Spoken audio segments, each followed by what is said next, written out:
जिलाधिकारी के आगमन के पश्चात जनपद में विकास का शुभारंभ नवागत जिलाधिकारी के रूप में अविनाश सिंह द्वारा पहले कार्य के रूप में दरवन झील से पक्षी विहार के नाम पर शुरुआत की गई, जिसमें कार्य शुरू होते ही ग्रहण लगता दिखाई पड़ा है। दरवन झील तक जाने के लिए किया जा रहे ईंट के प्रयोग में टोटल 2M दर्जे और तांबड़े ईंट का प्रयोग किया जा रहा है। जिलाधिकारी के सपनों को ग्रहण लगाते हुए दिख रहा है। दिए गए कार्य को ठेकेदार द्वारा दिवास्वप्न दिखाकर कार्य किया जा रहा है। क्या इसी प्रकार जिलाधिकारी के प्रथम विकास के रूप में दरवन झील के नाम पर शुभारंभ किए गए कार्य को ग्रहण लग जाएगा, या अपने आप में एक प्रश्न है। जबकि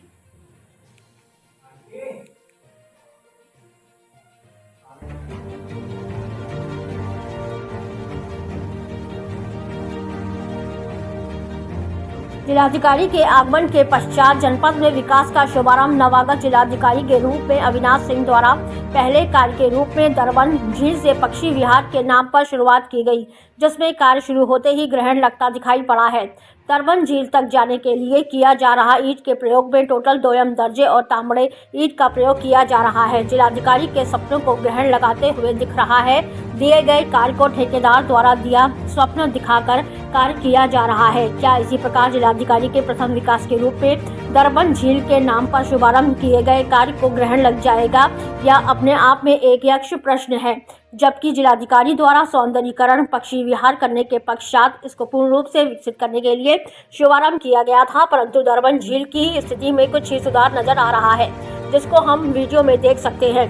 दरवन झील पर रामवेद वर्मा द्वारा यह बताया गया कि सुनने में आ रहा था कि बिजली के नाम पर यहाँ 4 लाख कुछ रुपए पास हुए थे, जिससे प्रकाश व्यवस्था यहाँ संपन्न रूप से उपस्थित रहे, परंतु दरवन झील पर प्रकाश व्यवस्था शून्य दिखाई पड़ी। यह भी नहीं, यहाँ के लोग भी कह रहे हैं, यह देखा भी जा सकता है।